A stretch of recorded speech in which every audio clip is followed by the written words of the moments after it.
তোর গেঞ্জি আর প্যান্টটা তো ভালোই দেখা যাচ্ছে, ব্র্যান্ডের নাকি রে? আরে হ ভাই, এটা তো একদম ব্র্যান্ডেড।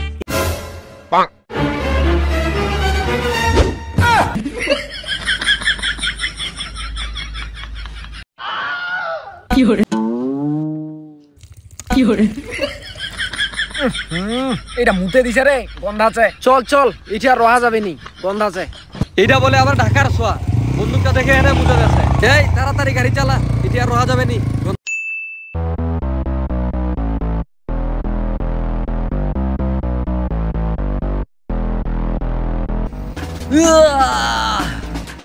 যাক, ফাইনালি গ্রামে আইসা পড়ছি। এখন থেকে এই গ্রামে শুধুমাত্র আমার রাজত্ব চলবে। যাই তাড়াতাড়ি বাসায় যাইগা। আর এমনিতেও গ্রামে যারা থাকে সব খেত পোলা পান, তাই আমার উপরে কেউ কিছুই করতে পারবো না। পুরা রাজত্ব চালাম ওই গ্রামের মধ্যে। যাই তাড়াতাড়ি বাসার দিকে যাই।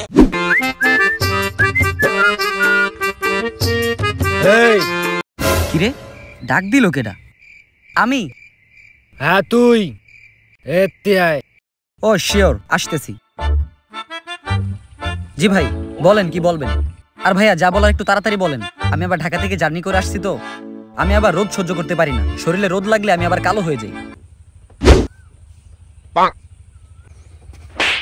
কিরে ওরা আমারে মারলো কেন? আমি তো আসছিলাম এই গ্রামে রাজত্ব করতে, কিন্তু এখন তো আমি ওগোর কাছে উল্টা মাইর খাইতেছি। শেষ পর্যন্ত এই গ্রামে খেত পোলাপানের কাছে আমি মাইর খাইলাম। না না, এই বিষয়তে কিছু একটা করতেই হইব। ওই ভাই, আপনারা আমারে মারলেন কেন?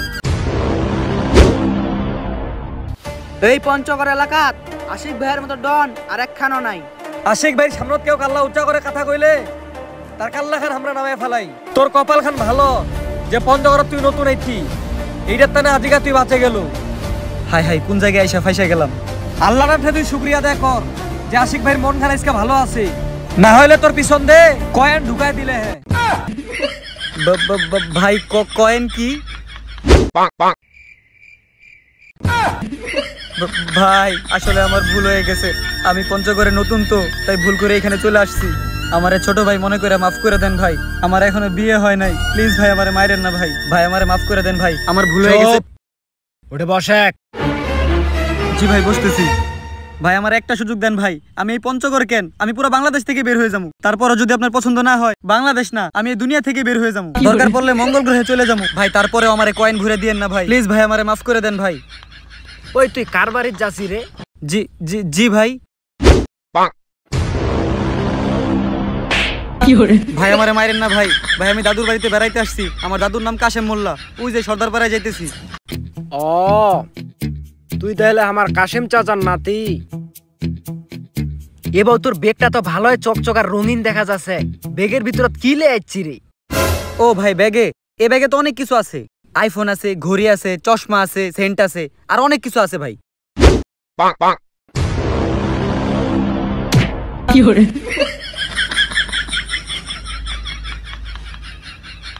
ভাই তাইলে এবার আমি যাই। আচ্ছা ঠিক আছে যা। ওই এতিয়ায়। জি ভাই বলেন। তোর গেঞ্জি আর প্যান্টটা তো ভালোই দেখা যাচ্ছে, ব্র্যান্ডের নাকি রে? ও গেঞ্জি, আরে হ ভাই এটা তো একদম ব্র্যান্ডেড। এই গেঞ্জি আর প্যান্ট আমি ঢাকা বসুন্ধরা কমপ্লেক্সের সবচেয়ে বড় মার্কেটের যে বড় দোকানটা আছে ওই জায়গা থেকে কিনছি। আর এই যে গেঞ্জিটা দেখতেছেন এটার দাম হচ্ছে পুরো 5,000 টাকা। আর এই যে প্যান্টটা দেখতেছেন প্যান্টের দাম হচ্ছে পুরো 10,000 টাকা। এরকম প্যান্ট আপনি পুরো পঞ্চগড়ে খুঁজে পাবেন না, একদম ব্র্যান্ডের।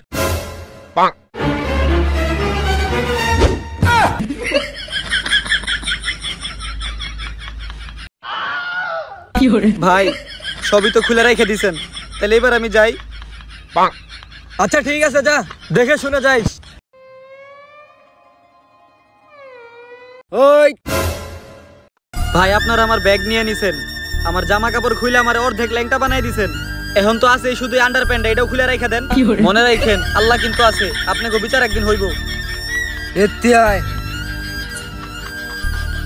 কোন ভাই কি কইবেন কোন? থারহ। কি রে বাউ, ব্যথা পাইছি নাকি?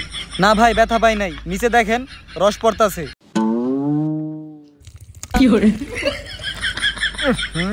এটা মুতে দিছে রে, গন্ধ আছে। চল চল, এটা আর রহা যাবে নি, গন্ধ আছে। এটা বলে আবার ঢাকার ছোঁয়া, বন্দুকটা দেখে এনে বুঝে যাচ্ছে। এই তাড়াতাড়ি গাড়ি চালা, এটি আর রোয়া যাবে নি, গন্ধা আছে এটি। আর এইভাবেই গ্রামের চাচাতো ভাইরা শহরের স্মার্ট ভাইটিকে খেয়ে দিল। তাই যারা শহর থেকে গ্রামে আসছেন, গ্রামের চাচাতো ভাইদের থেকে সাবধানে থাকবেন, নয়তো আপনাদেরও অবস্থা আমার মতো হয়ে যেতে পারে। ছাল থাকবে কিন্তু খাল থাকবে না। ধন্যবাদ। এই গাইস, কে যাচ্ছেন ভিডিওখান গোটেখানে দেখিছেন তো? আর এই ভিডিওর কোন পার্টটা তোমারটা সব থেকে বেশি ভালো লাগিছে তাড়াতাড়ি কমেন্ট করে জানাও। আর এলা থেকে এই চ্যানেলতে আমরা নিয়মিত ভিডিও আপলোড করিম, তাই চ্যানেলটা সাবস্ক্রাইব করে পাশে থাকো।